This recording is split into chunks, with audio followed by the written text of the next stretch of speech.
اگر چروک روی گردن داری، شل شدگی و افتادگی داری، اصلا کدر شده و خیلی پیرتر از چیزی هستی که نشونت میده و داره اذیتت میکنه، کافیه که از این نسخه استفاده بکنی.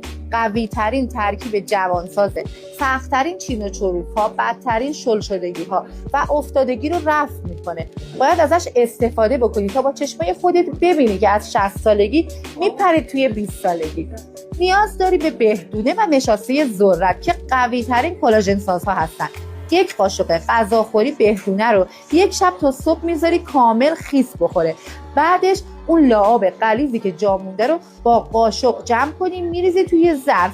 یک قاشق غذاخوری هم نشاسته ذرت رو همراه با یک مقدار آب ترکیب میکنی تا یک بافت خمیری بگیره. این دو رو با هم ترکیب کنید، به مدت 20 دقیقه در هفته 3 شب ازش استفاده بکنید.